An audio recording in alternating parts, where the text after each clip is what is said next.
Hey guys, Anathan here. So here at C4 Tech we have reviewed a lot of TVs, right? Android and others in different sizes too. 32 inch, 40 inch, 55 inch, even a 65 inch. But who would want a 75 inch TV? Does size really matter? Let's find out. So if you haven't noticed yet, 75 inches, it's pretty big. Maybe even too big to fit on most tables. But if you are cool with living on the edge with a little overhang on both sides of the table, the Mi TV 75 inch can be tabled. For what it's worth, the size of the stand is around 100 centimeters wide, so keep that in mind. Speaking of the stand, this one is not just shiny and stout, it's aluminium alloy. So let me take a moment to appreciate the fact that Xiaomi is not gone with plastic for a 75-inch TV. Thank you, Xiaomi. Very cool. But that is all the praise I have for the Mi TV when it comes to build and design.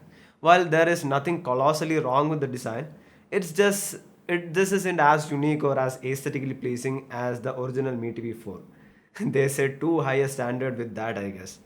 It's still a metal frame here with a SECC back and not plastic, so that's a good thing. Nothing wrong with the design per se, but like I said, that first launch in India set the bar really high. Now, forget all that. You are here for one reason, and of course, that is that 75-inch panel. Let me reiterate myself that massive 75-inch 4K QLED panel. And I must say, it is pretty easy on the eyes. While some might say that the 75 inch is overkill, me personally, I thoroughly enjoyed the extra real estate. But we can't say something is good just based on its size. We should also see how it performs. Well, it's a little complicated. I'm saying this because the review unit we were testing kinda sorta had two color profiles. One for media playback and the other one for the UI. Let me explain. The color tuning while watching video or any other media of that sort, it was very comparable to the other TVs from Xiaomi.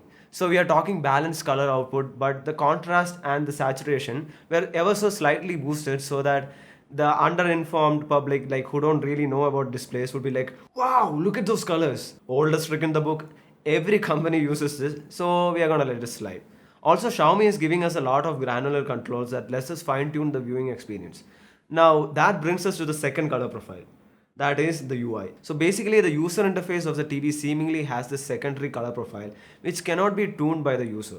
Well, generally people don't really care about how the color scheme of their TV interface looks like, but I am bringing this up because, well, it looks weird. The colors look washed out at places, the whites are off, and look at this YouTube logo. Look at it. Trust me, I've seen the YouTube logo enough time to recognize the red, and this ain't that red. I don't know if it's a software issue or a design choice to let the picture settings only control the output media, considering on the previous Mi TVs, it changed the picture settings universally. I don't know, man. I feel like I'm ranting too much about this, and most of us don't even care about the color scheme of your UI. But personally, I find it mildly infuriating. Okay, let's get back to what else this panel offers. When it comes to HDR, this Mi TV is going all out. We have Dolby Vision, HDR10 Plus, HDR10, and even HLG support. On top of this, it covers 100% of the NTSC as well as 95% of the DCI-P3 color gamut. Exactly like the 55-inch Mi TV QLED. So, nothing to complain. But my favorite thing about this panel is its local dimming. This feature is absolute magic, and if you buy this TV, then you should definitely turn it on. So, what basically is local dimming? It's a way of LED TVs to improve the contrast ratio in dark scenes by dimming the backlight zones. So that means deeper blacks and brighter highlights. We have full array local dimming with 192 dimming zones, so that means it's really good. We can see the difference right here. This is the home screen with the local dimming turned off. Here we can see the blacks are a little grayish. But once we turn on the local dimming, the change is confounding. The blacks here are so deep. This also helps us achieve a contrast ratio of 10,000:1, which is just icing on the cake. And also, I am so glad that QLED technology is getting closer to OLEDs in terms of quality. On the same note, even the viewing angles were amazing. We saw little to no shifting in colors, even off axis. Xiaomi is claiming this to be a 120Hz display. Nope, it's not. In all seriousness, even though it does not do 120Hz natively, it achieves this refresh rate using eMMC technology. That is basically extrapolating the frames. While this is a great feature for use cases like gaming, watching sports, or even action movies, do keep in mind that you might lose quality here and there. Speaking of gaming, this one isn't a bad performer on its own. We have a MediaTek MT9611 CPU, which is a quad core with 2 gigs of RAM and 32 gigs of eMMC storage. The storage upgrade is a very welcome change as we have a lot more TV friendly apps and games these days. And with other Mi TVs, I personally felt like 16 GB might not be enough down the line. You know what else would be awesome down the line? Pausing this video and giving us a like and a subscribe. Join the 30 squad. On the software front, Mi TV Q1 as expected comes with the patchwall plus Android TV combo, and it's based on Android 10. Well, I know patchwall is a little bit too familiar for you guys at this point, so I'm not gonna go deep into it. We get the universal search, kids mode, quick wake, smart recommendations, user center, and even Mi Home app support. With the Mi Home app support, we can control our Mi Home devices from the TV itself. Pretty nifty if you ask me. Talking about things that are nifty, the Mi TV Q1 comes with a farfield mic for hands-free Google Assistant. So now we can summon the Google Assistant even without the remote. What's even more nifty is that if we have any privacy concerns, we can turn it off using the physical switch near the power button. Since we are pressing buttons here, let's talk about the ports near them too. The more frequently used ports like the two USB 2.0 ports, the 3.5mm audio port, and the three HDMI 2.1 ports are to the side of the back cover. Do note that the second HDMI port has eARC support for high quality audio out. To the bottom of the back cover, we have the not so frequently used ports like the Ethernet, optical audio out, and the legacy ports. They are not so easy to reach and it is totally fine. Below all these ports are two 15-watt speakers with 6 drivers. We tried listening to some Daft Punk on this and the Redmi TV 65, which seemed to have the same 30-watt speaker setup. And here, since the 75-inch Mi TV speakers are kept further apart and have bigger sound cavities, it sounded more filling and had more depth to it. But if you have a very big room or need a more directional sound output, then I'd recommend picking up a soundbar or a home theater system cause let's just be real, 30-watt speakers are not the way to go for a 75-incher. Remember guys, size does matter.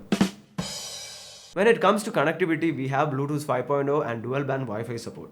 Speaking of Bluetooth, the Bluetooth remote is exactly the same as the ones before. See? So before we talk about the pricing, let me answer this question for you guys. Who would really want a 75-inch TV? Well, honestly, anyone who wants to buy one can buy one. Who am I to play the bicycle? But from an experience standpoint, what are the minimum requirements to get a 75-inch TV without ruining your viewing escapades? So here is a rule of thumb for you guys while picking the size of your TV. Say if you want to buy a 75-inch TV, then the minimum distance from the TV to the sofa should be at least 7.5 feet. So if it's a 50-inch TV, then it's 5 feet and so on. Okay, since that's done, let's now look at the highlights of the Mi TV Q175 before closing out the video with our final thoughts. Display. The UI color tuning issues aside, the display is actually really good with natural colors, amazing full array local dimming with support for all major HDR formats. So that's amazing. When it comes to sound, we have loud 30-watt speakers and passable sound quality, so I'm gonna give it a okay. When it comes to design, even though it's not a unique design, but it's still strong aluminum alloy stand and a metal frame, so that's a plus, so I'm gonna give it a good rating.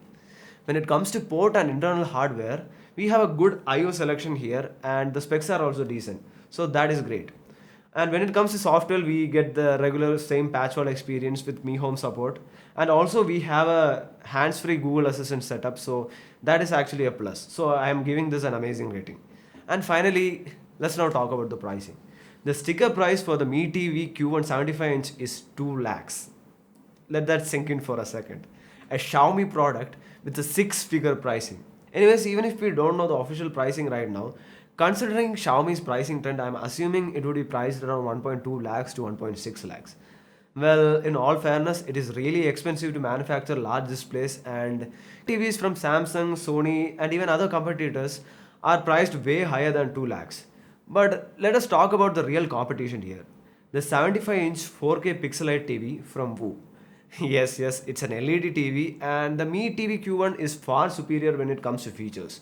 But most people buy a 75-inch TV for its real estate and not for its features, and at 84,999, they won't mind sacrificing a bit of quality instead of paying almost double the price.